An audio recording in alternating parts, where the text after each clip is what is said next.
Welcome back, press starters, to another special edition of Conversations with Christopher. On this week's edition, we have the overlord of coaching for geeks, Robin Bates.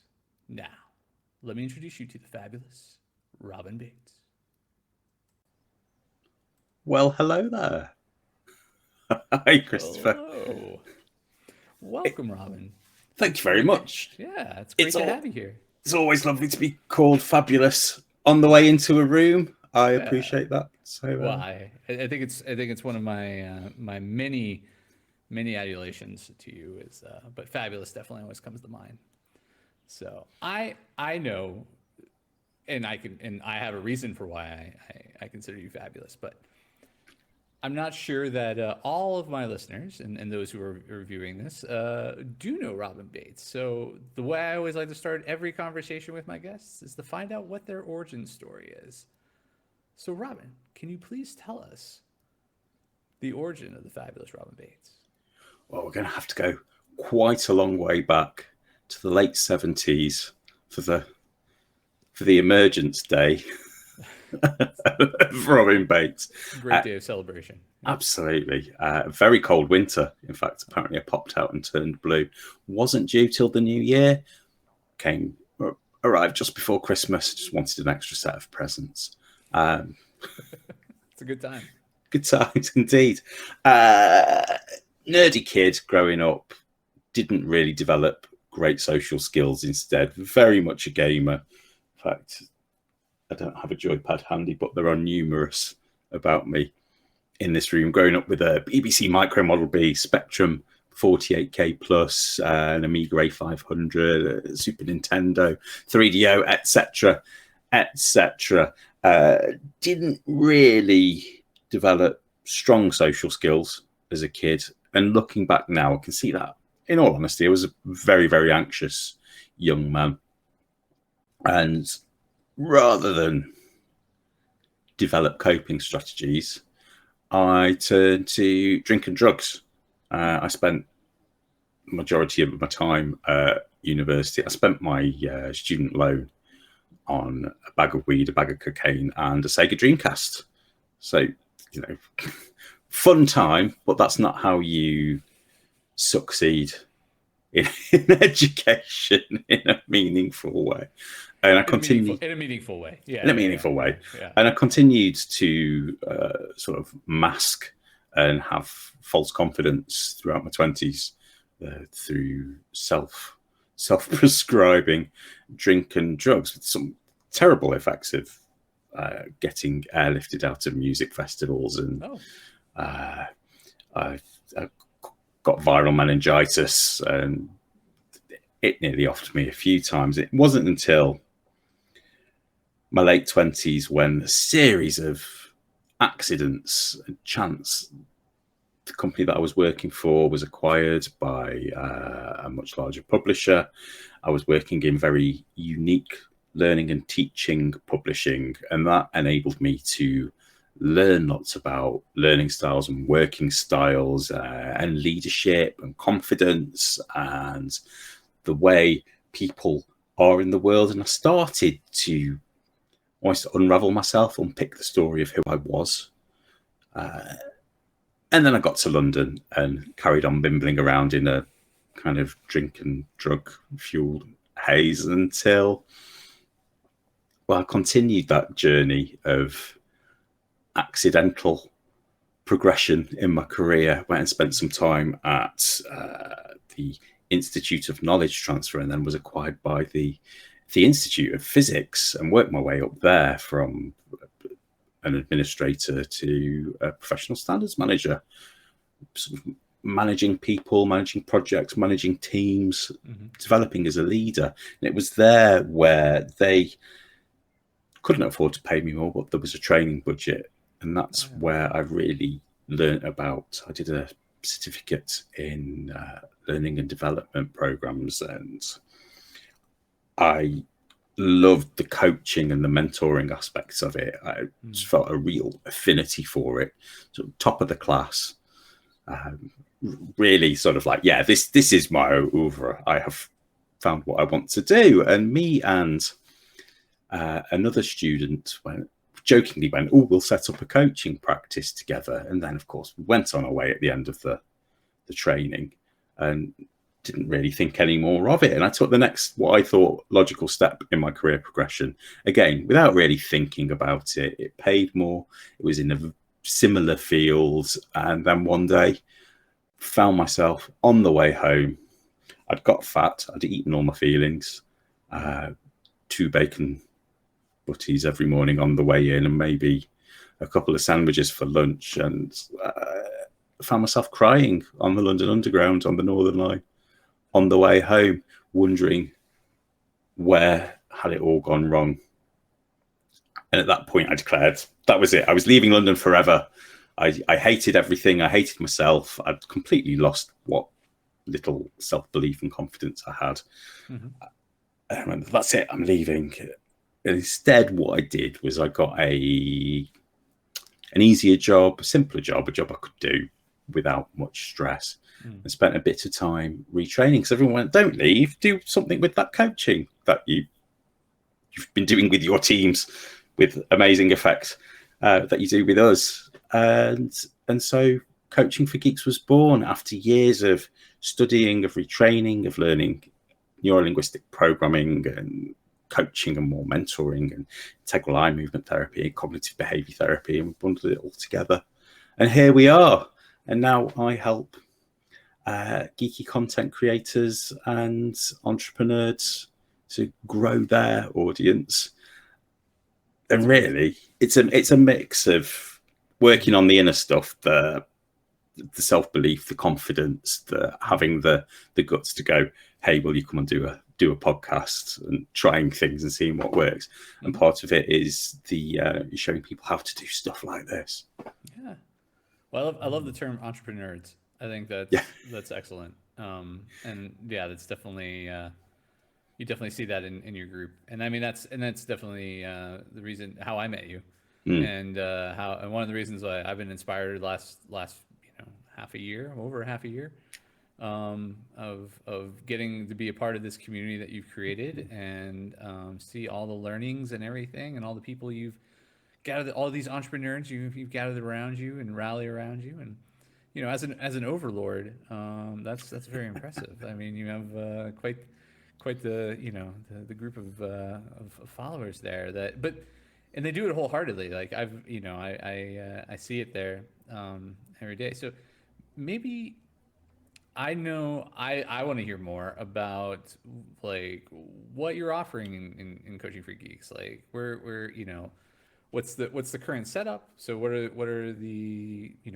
offerings of someone who's looking for an overlord, or is an aspiring entrepreneur? What would they where can they find some of these bits and pieces that you're spreading now, which is, well, you have a lot of knowledge you're spreading, which is awesome. So I think we can cover quite a bit here. We're excited. Do my best. Sometimes that when someone says that, one, thank you. There's one thing I've had to learn is to accept compliments, which can still be a struggle sometimes. And two is believing them. So that's one of the first offerings we have. One, believe in yourself, folks, because you're flipping awesome. One of the actual offerings is the sort of the entry level is we have a free Facebook group called Coaching for Geeks, obviously on Facebook. Yeah, and this is the community. This is where 1,600 of us have come together from a variety of backgrounds from all over the world, and everybody there is, I've been told I've created a safe space for geeks and nerds to hang out. It's not a traditional kind of geeky, it's not really discussing the minutiae of, I'm trying to think of an example here of Dragon Ball Z and who's the strongest and who would win in a fight between, Batman and Goku or something like that. But there is that underlying current of nerdiness and geekiness. There's a lot of memes and games, but ultimately it's helping people to grow their audience, to grow their confidence, to grow their audiences online. And it's such a odd mix of people who aren't creating content, who aren't business folks, to people who are quite well along in their careers, running their own businesses, incredibly successful, and everybody in between, from people who were starting out on Twitch to people who have got huge TikTok followings to people who are creating jewelry to other coaches and leaders of all sorts. And that's probably one thing I've noticed, is that everybody in there is a leader or becoming a leader of some sort in their own way, whether they realize it or not. So it's very true. That's your entry point. First offer in the free Facebook group, coachingforgeeks.com/Facebook, if you'd like to come and join us. We also have the blog, which probably has the more deeper dives into topic areas, everything from why you might need a CRM to how to grow your YouTube channel, to the kit you might need to start a Twitch stream, to we even have some board game reviews, because companies love us and like to send us things to review. So that's where you get all your deeper dive into content specific areas around audience growth and around confidence and around careers and around all of these things that make up the whole of Coaching for Geeks. So we've got fitness stuff, we've got mindset and mental health, and convention reviews and cosplay guides, all sorts on there. coachingforgeeks.com. I want to just circle back, because I know we've talked before, and you know the community, and you mentioned it's kind of a safe space, but you've used another term before, which I think was very poignant about it, like a it's not a safe space, it's a brave space. Brave space, yeah. Because any space can attract. Anytime you put something online, you've got to be able to assume that anybody might be able to see it. Anyone can screenshot, anyone could send that on. We have had instances quite recently where there was a little bit of ableist language that went on, and it was a brave space because people felt that they were able to speak up and say, hey, actually what you're saying isn't okay. And the person who put that post up was really open and willing to change what they put, to change the language that they'd used. They took that information on board and went, yeah, I really welcome this, thank you, and got something from that exchange.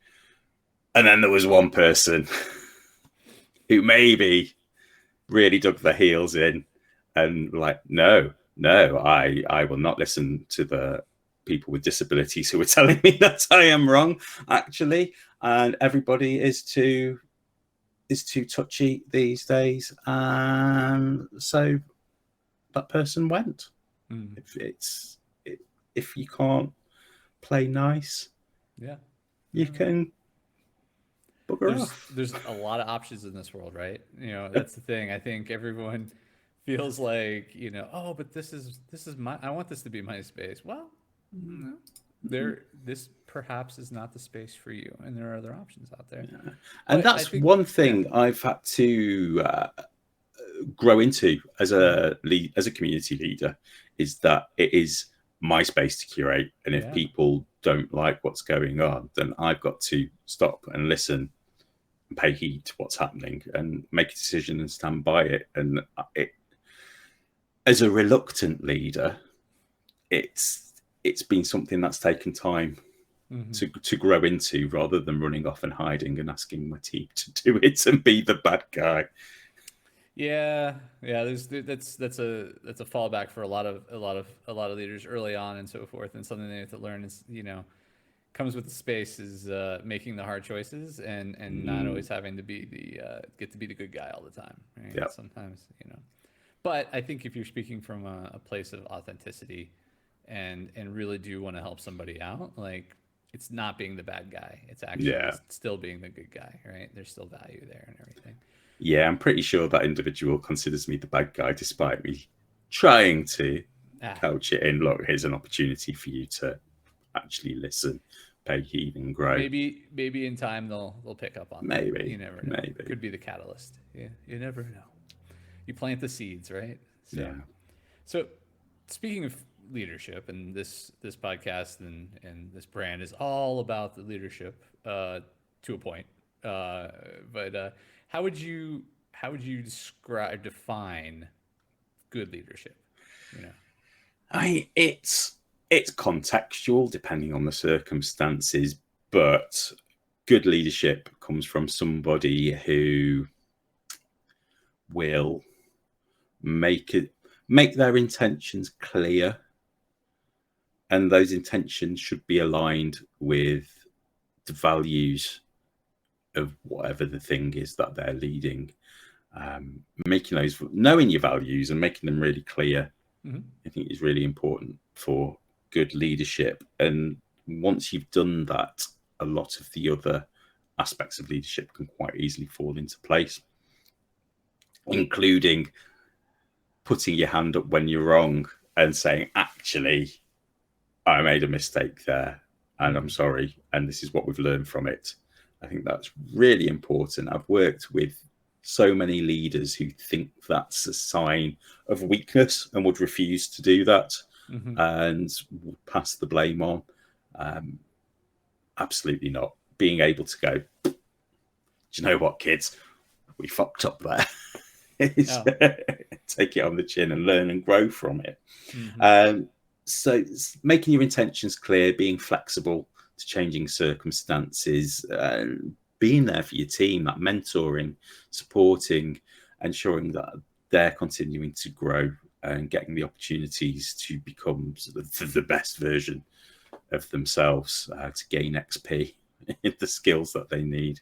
The level up, yeah. Mm. No, it's a lot of things though, right? Yeah, there's so much that goes into becoming a good leader, and acknowledging that it's a constant learning experience. There's always things that you can do. As soon as you become, you think, I am the best leader that I can possibly be, then you've kind of lost it as a Yeah, leader. I totally agree.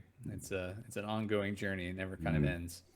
There's always something to learn. But I think that's kind of the thing is like, when you first start off in a career or in life and so forth, you're usually very eager to learn everything, right? And then you get to that point where you've gained a little bit of experience and you kind of like think, oh, there's nothing, I've done this before, I know everything. And then you kind of hit another point where you go, oh man, I still have so much to learn, and everything that I know is just one point of many more things.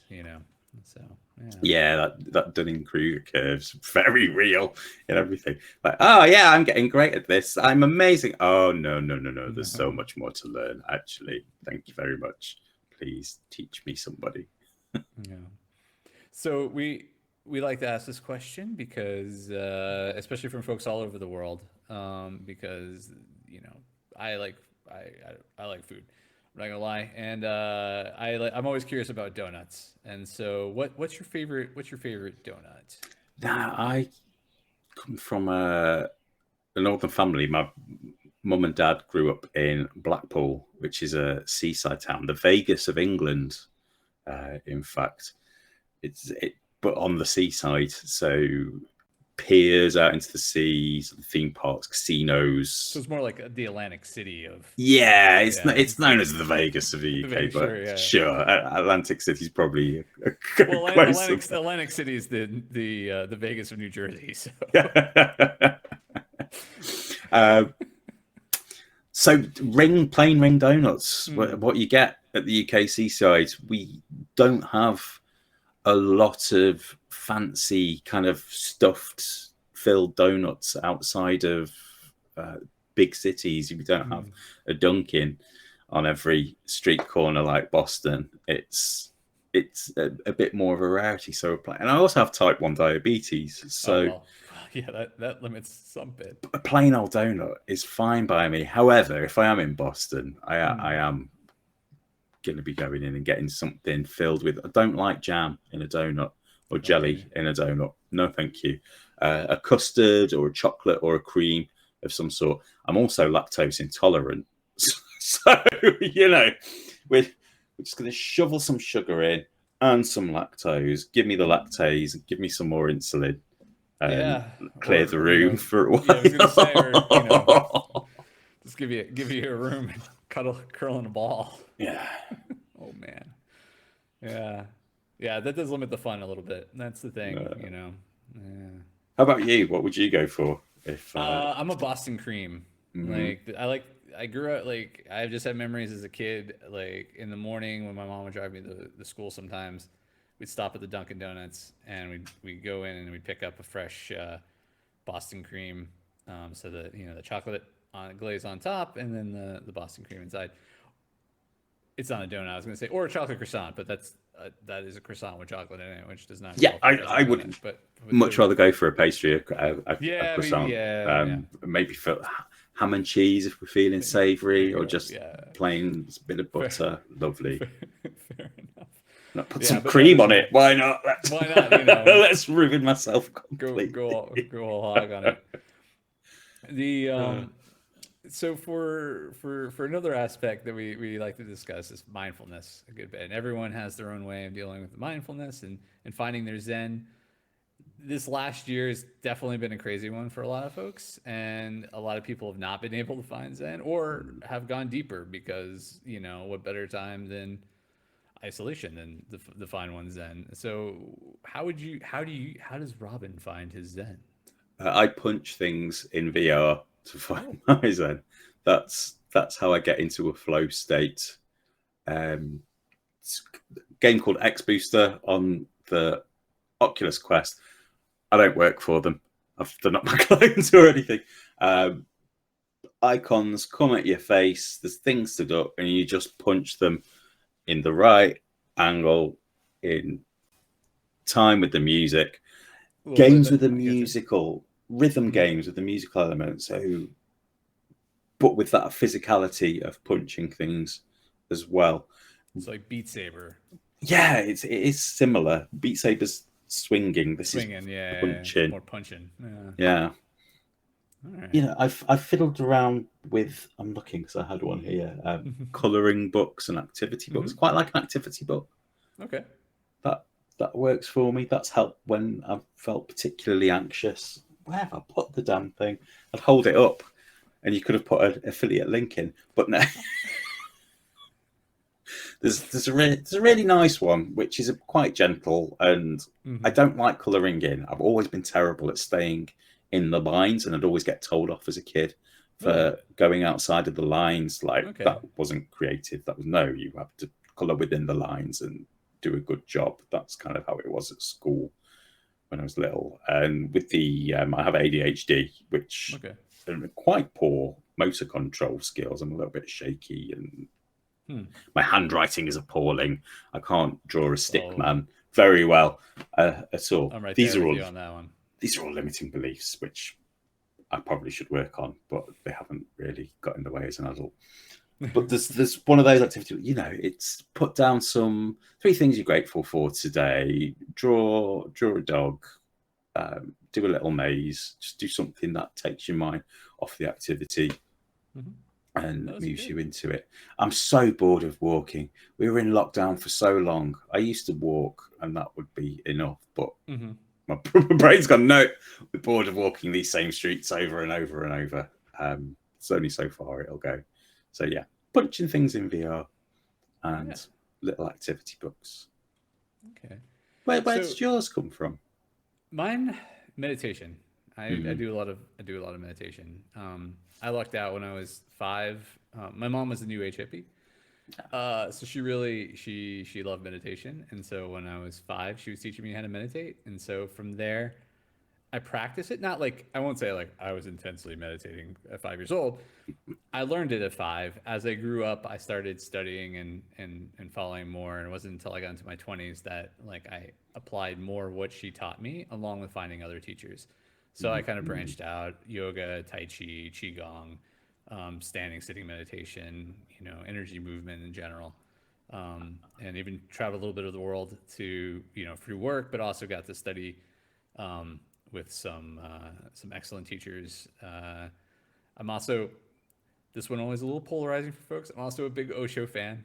So depending on your standpoint on Osho, but actually when I lived in India, I traveled to the meditation resort that he has there, or he's no longer with us, but that's there that teaches his different styles of meditation. So overall, like I probably practice about 30 different forms of meditation in some way, shape, or form, Wow. and pretty much make that a constant practice. So daily meditation, evening meditation throughout the day, little calming moments there.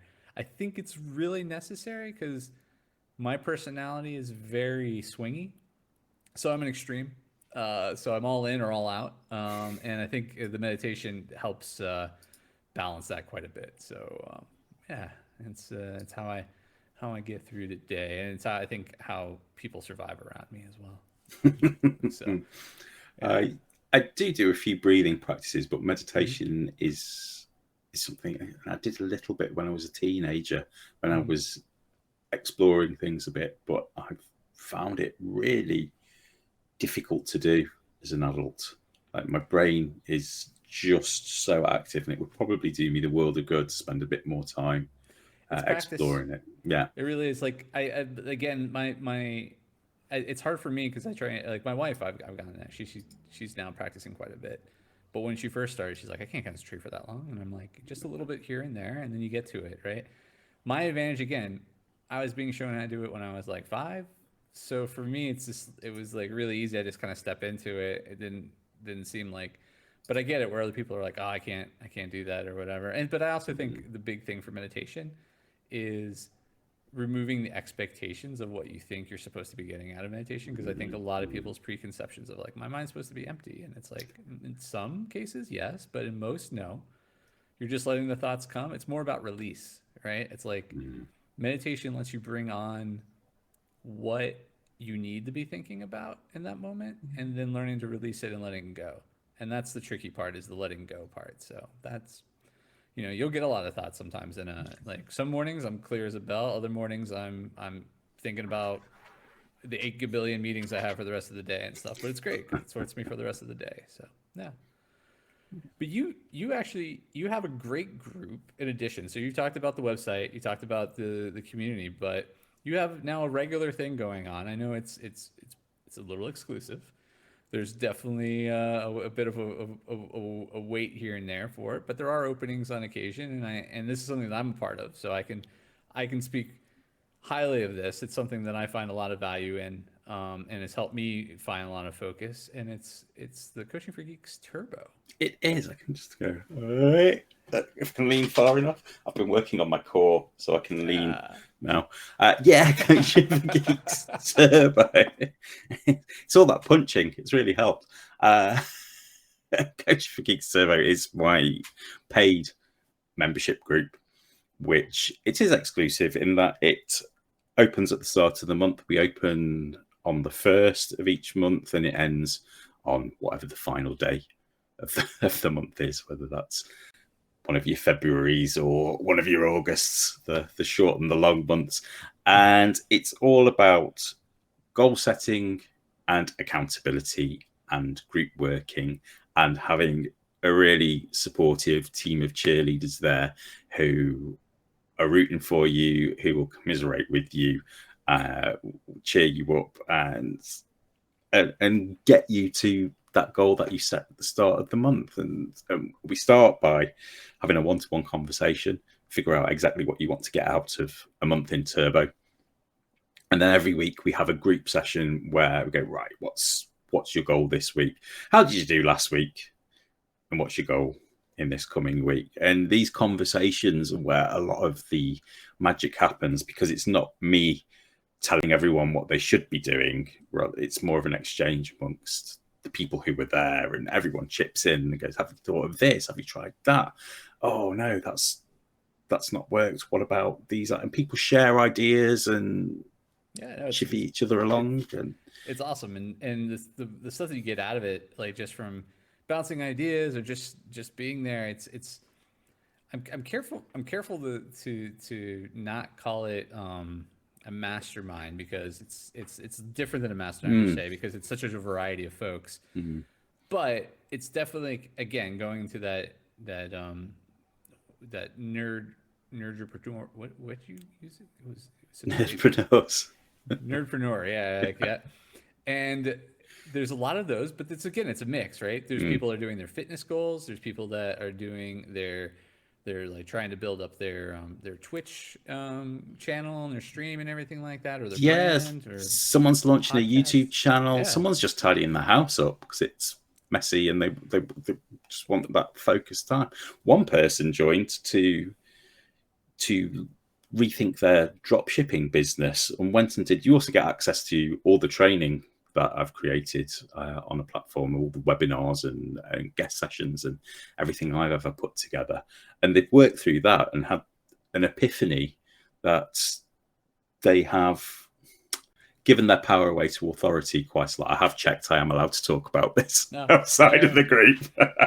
They've given their power away to authority a lot, and they've had this revelation that they don't need to do what they're told, and they can do their own thing. And she's booked it's exciting. It's exciting. She's getting a pixie cut. She's starting it pink with a black fringe. She's like, I am going to be a whole transformation is going on. It's exciting to be there and see that and support it. It's freaking awesome. And then there's the people growing their business, people like you who are growing their businesses, and people like, I'm going to say Meredith, who's growing their business, and Annie, who's restructuring their business. So it's a real mix of people, but I'm careful about who we let in.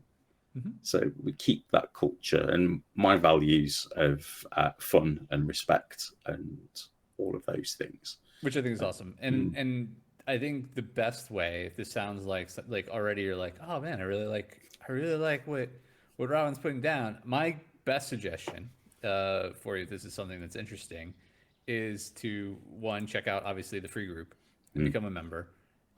Get involved there and kind of just, you don't have to be posting, just kind of read and see. You get very quickly you can tell the vibe of the group and the organization and everything like that, and it's excellent. Join Robin's mailing list. There'll be a link in the show notes for all these things, but join the mailing list because Robin does send out again, this is some of the fabulous weekly reports on the things that are going on in the group, what he's doing, and again, I think it speaks volumes to the Turbo group. And then also when there's openings, you get reminders that there's an opening and a chance. Or if there's not an opening, you can also get on the waiting list, which is also available through that. So I think all these things are excellent pieces. And I know we talked about I think there's like so much more to Turbo, but I think we've covered the key pieces because I really do think that there's a lot more to Turbo in of itself. It's a value, that's for sure. What else is there? There's the daily accountability posts, 2 a day, so people get tagged in every day to ask what you're doing, and then at the end of the day, did you do the things you said you'd do this morning when you were filled with beauty and wonder for the day ahead before life? It's true. Battered that out. A lot of daily goals, mine included, get shattered very quickly off of the And if you just want to get a sampling of that though, just being in the free group every Monday, we all set it's Monday. Every Monday we set our weekly goals, too. So even if you're not in Turbo, there's still a little bit of accountability and a nice tasting of what goes on there. So. What's the last bit? Co-working sessions as well. Yeah. So we just get together and sit on Zoom, go have a bit of a chat. And go, right, everyone, what are you doing? Go around the group, get our heads down and get on with work. Yeah. And people do just go, right, I'm tidying my house. And you quite often see people singing their hearts out to whatever they're listening to. I'll be honest, I'm always super worried that my music's like audible to like, because the way my audio is all set up on my computer, I never know what's actually muted and what's not, even when I'm muting on Zoom. So I'm like, I'm not gonna play any music because I'm worried that everyone's gonna be hearing me. Do it. Hopefully somebody will just tell me when I'm on one of those. But, yeah. So so you play games. I do. Board games and the board games tabletop role playing games or just board games for the most But part? yeah, both. Both. Okay. So do you have a favorite? Like what all time or go to? Let's go with go to. What's your go to tabletop game that if you were in a pinch and you're like, man, I need to want to play a game with some friends. This is the game that you're just gonna grab the box or. Oh God, that's a big question. It depends on the group and it depends on the time. But deep sea adventure, because it comes in a little box like that, so you can throw it in your bag and take it anywhere, which is excellent. It's pretty easy to explain. It plays quickly. You can put it in any size space because it's little tiny tokens that lead a trail. Okay. So you can fit it on a small table in a pub, or you can fit it on a great big table, and it will expand or shrink to fit the space.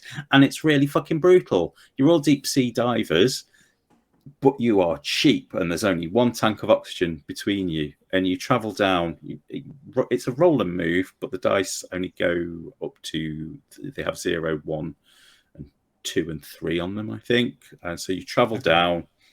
You only start using up oxygen once you've picked up pieces of treasure and the tokens that you travel down on the trail of treasure. That could be anything between the top level are worth very little. The further deeper you go, the more points they get, from sort of 0 to 3 to 20 to 25 at the bottom. But as soon as you start picking up treasure, it slows you down, and it also means you start to consume oxygen.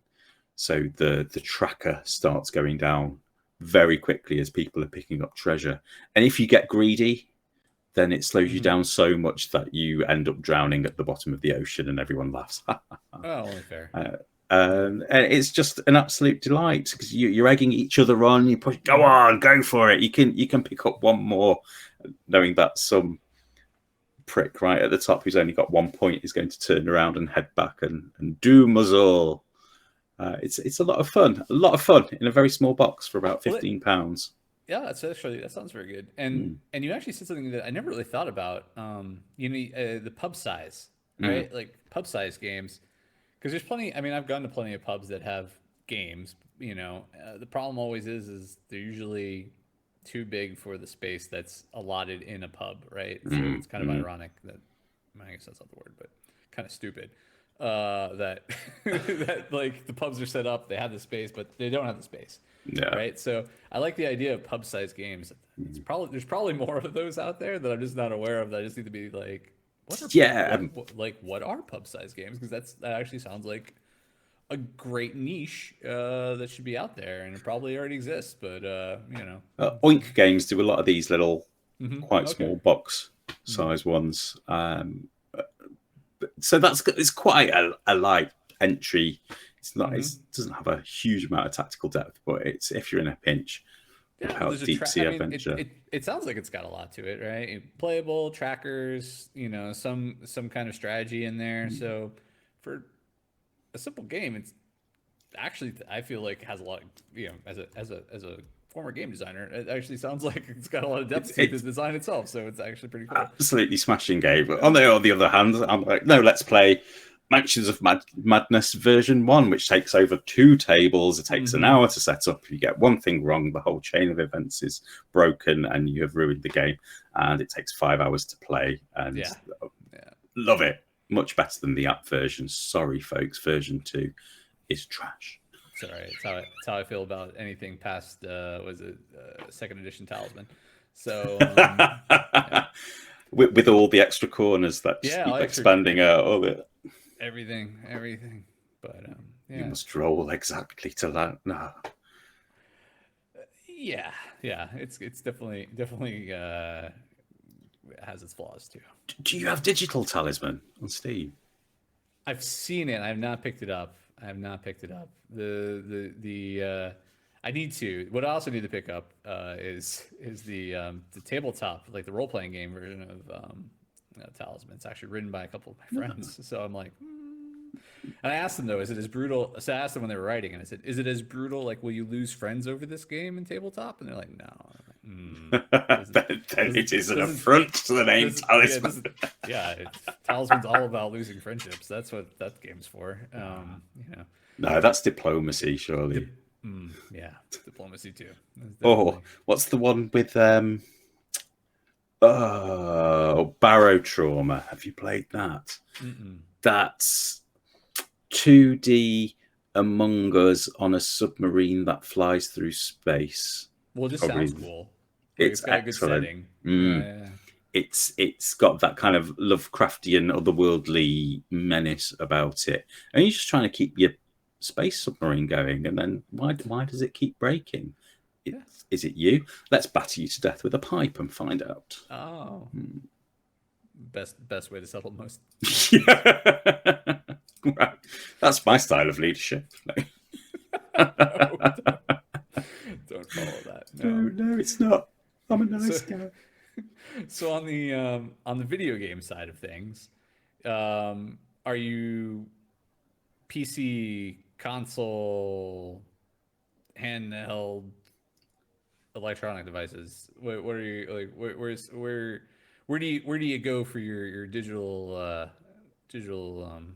play? Yeah, I'm platform agnostic. Wherever's got That's the good. games that I want to play, I will go. However, I only really got a decent gaming PC last year, fortunately, just before the GPU crisis.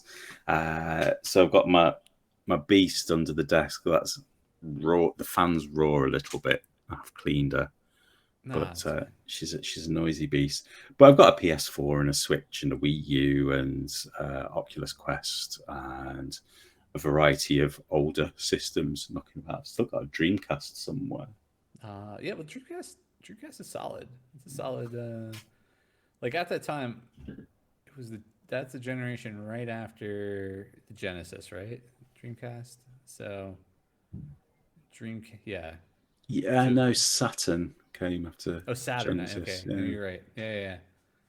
But Which had Dreamcast was Nights nice. into Dreams, phenomenal game. Dreamcast was Sonic Adventure, Crazy Taxi, Power Stone, That weird game with the fish dude that you Seaman, play. Seaman, yeah. narrated by Leonard Nimoy. Yeah,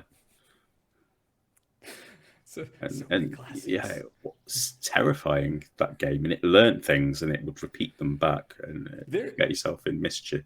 there were some really cool early AI games that people don't pay attention to. That was one, and I felt like the original Black and White Mm. was actually super smart. The minions that you could your big beasts that did the things for you. There were things that thing picked up on that I was just like, oh. They lost it somehow in the sequel, Oh right, but the first one, you could do things like where you had a fireball, you throw the fireball, like you teach it to play catch, and then you teach it to catch a fireball, and it'll learn to catch a fireball, and then you'll learn it to throw the fireball at your enemy, right? So that's... it was like that is amazing. Couldn't do that in the second one for whatever reason, but I wonder if it's on EA Play. I've never played Black and oh, White. Was it EA? Did EA publish it? It was it Lionhead. was line. It was the Fable guy, right? Yeah, Molyneux. Millennium, yeah. Spore is on there, which I played for the first time recently. And Man, that game. I mean, again, I don't. I never get disappointed because I know they hype those games too much. But Spore, I was so excited about from like all the talk when it was like, oh yeah, you can do this and do this. I'm like, oh my goodness, it's gonna be amazing. And then I got it's it. not a great game. I'm like, it's okay, Yeah, but it did not live up to the stuff. But that's like Fable, right? Like when Fable was sold, and like, oh, if you go around and murder all the redheaded women will wear kerchiefs and hide, because that no, that didn't happen either. Like, also, why would you be doing that? But anyway, but I was like, actually, that speaks to their marketing team a little bit. Why did you pick that as the example for like? Because that literally what like I didn't just make that one up. That was literally like the big selling point for that I game. remember that. I remember Yeah, Peter Molyneux talked about, oh, if you plant an acorn at the start of the game, towards the end of the game, the tree will have grown. And of course, no, it just wasn't capable of doing yeah. that. It was a fun action RPG romp. Mm-hmm. But I mean, I've played all of them and I love them all, like for what they are. But but what they weren't is a lot of things. So have you played the Connect one? connect, yes, View. yeah. The Yeah, yeah.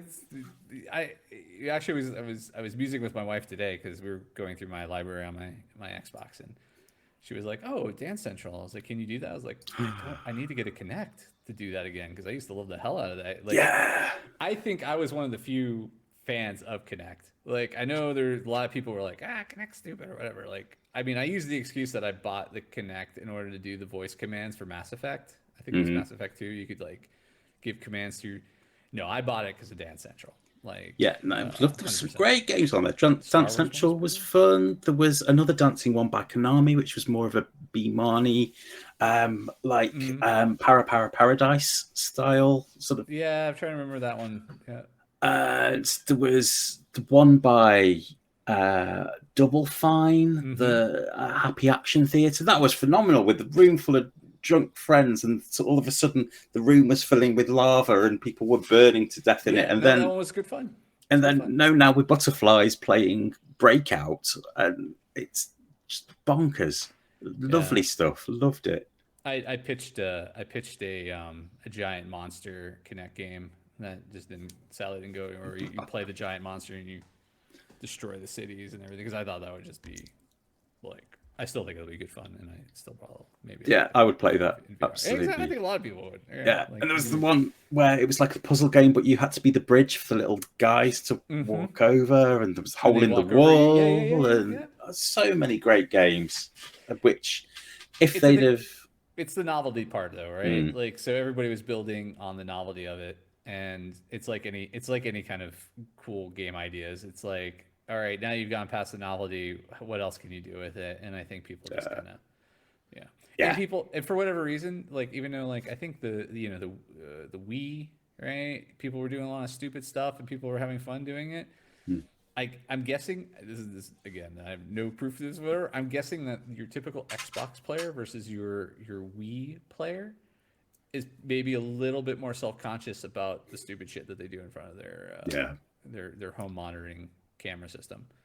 yeah, Like yeah, maybe, yeah. but it's a shame Hey, because it was supported a bit better than the PlayStation Move, at least. true that I actually made a game for the PlayStation. Did you? We made a What? couple actually. It was Lights Party Action. Uh, yeah. Wow, did didn't know did that the about you. yeah it was a fun one yeah I gave a lot of feedback and support for that game it was good though but yeah I think it was we used the controllers in that and then it was like nothing else what you could use it for I guess all the controllers for is the PSVR Yeah, so you have to go back a system to get the controllers to yeah, work in the current and system they use that's the still old working USB rather yeah than mini or micro, sort of like the fat ones. But it is great for Johann Sebastian Joust, which if you run it off a Mac, you connect all your moves, and it's the game where, I know what you're talking about yeah, where you help you're trying to you get as close as you can to the other person, right? Is it or the you want knock to them off? jiggle them, and if Yeah, a yeah, yeah. move, if your move moves faster than the beat or the rhythm of the track that's playing, then you're knocked out. It goes red, and Yeah. you're eliminated from the game. It's so much fun. You could obviously play it much more low tech with wooden spoons and lemons, Okay, fair enough. lemon jousting, Yeah, okay. but it's really good fun with. Hmm. Especially in Yeah. a slightly darker room with these glowing orbs moving around slowly, and the music gets faster, and everyone picks up, and then oh no, stop, it's going slow again. I remember that one. It was popular. They showed it off a couple times at GDC, or at least once at GDC that I remember seeing. So it was pretty cool. You can download that. It is part of Sports Friends by Die Gute Fabrik, Oh, which was a collection of mini games, and you'll find my name in the credits there because I backed it on Kickstarter. That's it. You can carry on. Bring yourself back. fair enough. Fair enough. It's not much of a story, though. But what's your we covered some games. But what's your favorite game of all time? Or Res. yeah. Yeah, my favorite video game of all time is Res, which I've bought on the Dreamcast, PS2, PS4, Xbox, PC, Oculus, Quest. And again, it's a Zen thing for me. That Mm-hmm. mixture of it's it's a shooting game, but it's rhythm action at the same time. It has a That's lock nice. on and paint effect. It's all very Tron looking graphics, very stark, neat lines, which Mm. works for me. Back when I was getting high and doing acid and stuff, I always wanted sort of very industrial things to look at. Friends would be like, "Oh no, let's go out in the garden and look at the grass." And I'm like, "No, I want steel and concrete and brutalist structures to look at. That will do it for me." And I think that's carried on in the Zen In the Zen, but that's that I fine. have. Yeah. And it has a lovely lock-on paint, let go, and it'll shoot in time to the beat. You build up, you're hacking the system, and it builds up in intensity and effects, and the beat gets harder, and it's so Tron. It's ridiculous. But Tron's excellent, so it doesn't matter. There's nothing wrong with that. It can be as Tron as it wants to be, and that's cool. My heart's beating. I've got very excited there. Reminds me now of me staring at the marketplace this morning, going, "Oh, I should buy the new enhanced version of Mass Effect." Even though I then went to my library later and saw that I still have all the original versions of it, and it's like, am I going to buy it just for the graphical improvements? Like, are they really going to make Liara not look as ghastly ugly as she did? And that's part of the charm of the original game, was just how ugly that character was. I was so disappointed after all that romancing Tali that it didn't get to, like, it wasn't like Oh yeah, you never get to see the underneath. mask. You never see the mask off. Yeah, I've actually, I don't. Yeah, that was one of my favorite romances, because I think I did all of them multiple times over. Because I definitely played through the game at least 6 different times, based off of all the originals. Like, to get all the. It's one of the few games that I get all the achievements for as much as possible, and I don't like playing super hard versions of the game, but I'll do it anyway for that one, just to get the last of the achievements. The But only no, that's game how. I ever got all the trophies for on Uh oh. PlayStation was Hannah Montana, the movie, the game.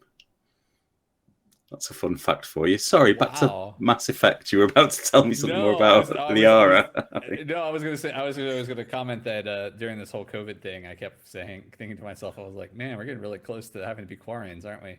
And then, but I really still hope that's not the case. But yeah, the only game I've actually gotten 100% on was the reboot of Tomb Raider. So not like the first of the three now, I guess. Yeah, I did that one, ran all over the place, found all the stupid shit. Don't know why. Like, but yeah, Metroidvania games though get me. Like, especially in those are fun for me. High hopes for Prime 4. Oh yeah. hmm The game I'm actually super excited about, and I pre-bought today, a couple weeks early, is Biomutant. So I'm looking forward to Biomutant. I think that game's going to be. I hope it's as good as I think it's going to be. If you haven't checked it out, you can make little. You're like your own anthropomorphic looking dudes. So I'm gonna make a bat looking one, and I'm gonna call him Batman Do. Yeah, I've already created my own little. I played it at PC Gamer Weekend about 3 or 4 years ago Oh now. yeah, It was yeah, a yeah. long time ago. And It's it been was it's been a long time in progress. and it was Yeah, slick as fuck back then. It was like, wow, this is going to be something special.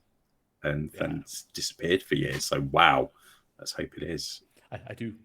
Fingers crossed. That's the game I'm going to be playing the hell out of in a couple weeks. But yeah. So I asked this question of everybody, and everyone I get on is a specialist in some way, shape, or form. That's the thing that they do. You've told your story, how you got there, but perhaps someone doesn't want to go through all the drugs and the drinking and the hitting bottom part. If they wanted to get into like leadership or or coaching or mentoring and so forth, what steps would you recommend to someone who's looking to get into doing that? Um, yeah. Yeah, find yourself a mentor or a coach, someone who's doing what you want to do and is willing to take you on, and at the very least, just have a conversation with you and talk you through what they did, what you could do, what opportunities and resources are available to start Mhm. that journey. And hey, I think there's a site called Press Start Leadership that would be an excellent place to start. There is, but I also understand that there's a place called Coaching for Geeks that also would be, I think, an excellent place to start as well. Yeah, absolutely. Yeah, I'm not going to I teach understand. you how to be a coach or Sure. necessarily a leader through my content, whereas you would. I can Hmm. help you grow your self belief and confidence and your audience. But I think you're better off coming to Sure. someone who's more of a specialist in that field. And it Hmm. depends where you want to be a leader Exactly. as Yeah. well. But doing things like playing Dungeons and Dragons and being the dungeon master, that's It's such a great way to develop 100%. Yeah. leadership skills and thinking on your feet and improvising when someone decides that no, they don't want to talk to the obvious person in the Hmm. tavern that is clearly the quest giver, but who's this person over here who's juggling, and you have to suddenly come up with a name and they're going to Hmm. interrogate them and you have to be literally everybody else in the world. That's good. Role playing Mm, games, improv. I think those people who have those skills, and I think that's the advantage nerds and geeks have that they don't realize, is that they spend a lot of time in worlds being different characters, thinking about different characters. And honestly, mm, like business, dealing with different groups of people is a lot about putting on the right mask at the right time and being the right character and presenting things, right? I mean, you have to be authentic still, right? Like at the core of it, you like, and that's, I mean, I think from my experience of role playing for years, every character I play has the essence, the true essence of me somewhere in that character anyway, regardless. So as long as you're keeping that authenticity there, those are great skills to have. So yeah, I agree. Like mm, you, mm, that's the thing. And you touched on another part that I always like to bring up, and I think, I mean, we're finally getting out of the quarantine and everything like that, but we do still live in a day and age where connectivity to people is so much easier now, like accessibility. So if you want to find a mentor or whatever, like I highly recommend what you've already said is reach out to somebody and just say, "Hey, I'm interested in doing this."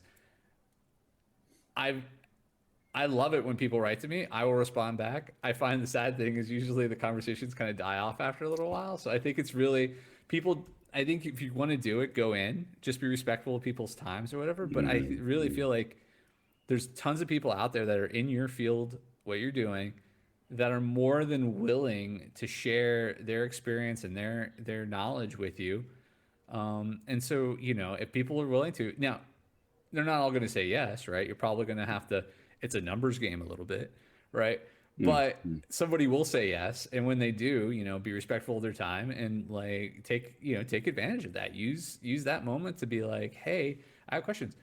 People will do it. I mm, really, I think it's, people, it's that whole getting over the fear. It's like you said earlier, like training people to be better in what they do is getting them to get the courage to ask, people to be on your podcast or to be, in your group or to guest blog or host something or answer some questions for you for just even an interview. Like you don't even have to, you know, just putting yourself out there, but it's scary. And I get that. mhm, It mhm. is like rejection's scary and people are always afraid. But honestly, I think when I coach people to get, how do I ask for a raise? Ask. How do I how do I get a job in another country? Apply.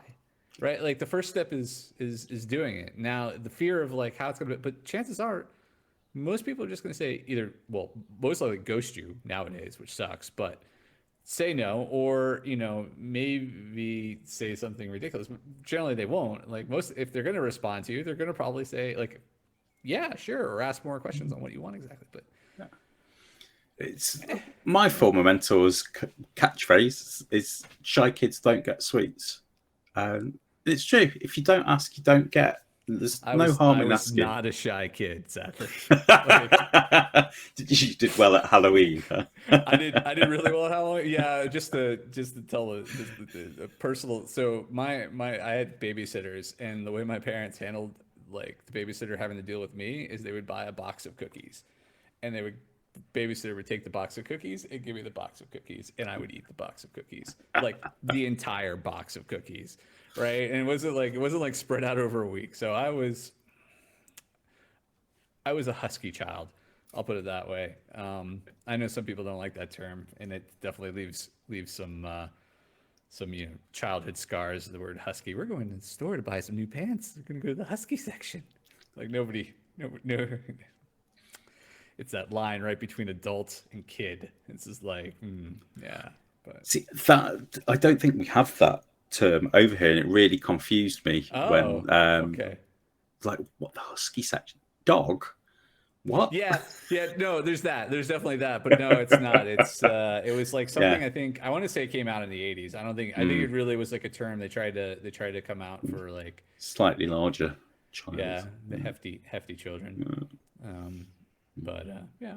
But yeah, reach out to Reach out, people, definitely. because I've quite often the fear comes from, I think that people think, oh, well, I want to be a coach, they're a coach. They might think that I'm trying to intrude on their territory or copying them. Nah. But it's like I say for success. There's so much success out there that you don't have to worry about it. It's like, even as a generalist, you're not going to compete, right? Too much. I mean, like, there's going to be overlap here and there, but chances are, like, you're not going to be able to serve everyone, and they're not going to be able to serve everyone. And the thing is, you're not going to be a fit for every client, and they're not going to be a fit for every client. So it's going to come down to it. Like, it helps the network or whatever. It helps to support folks. There's a good chance in the future, if you have too many clients and you're like, oh, I know this guy or girl who is doing this thing and they're really good at this, maybe push them in that direction. I always kind of check to see, like, okay, what are you looking for as a leader, right? Who are you serving? What do you want to do specifically? Because it may not necessarily line up with where I am. And thankfully, I love all the people that, like, I run into that are in my stuff. So I'm more than happy to toss them over to somebody else and be like, hey, you should talk to this person because they're excellent with, marginalized groups or up and coming groups. Or it sounds like you're looking for, someone that's more like you, and that helps, find the right fit for you. There's different strokes for different folks, and plenty of options out there in this world. And there's like, there's like plenty of success. It's not like pie doesn't run out, right? You can have all the success in the world, so, and share it, and then be happy for other people for it.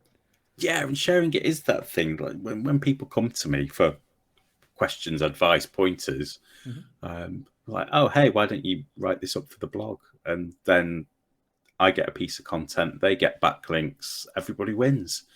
It's the audience gets a great bit of content, as long as it is a great bit of content. Don't publish any old trash. Sure. Sure. Good quality. Speaking of which, you might spot a piece of content about new leaders from Press Start Lead. Point the right way. Press Start Leadership here. No, yeah, it's true. It's true. And I really enjoyed writing that one. It was good fun. So, I think Robin, for me, because I asked Robin, I said, what are the kind of things that leadership stuff that your team and people were looking for, and he definitely, it was like, it's a good bit of advice, right? Beginning leaders, they're the first ones. So there's a lot of good stuff in there. So check out those golden nuggets there. There's some good ones. It's just gone out on Instagram actually as a post. So you're using that new feature on Missing. Oh, on Missing Letter.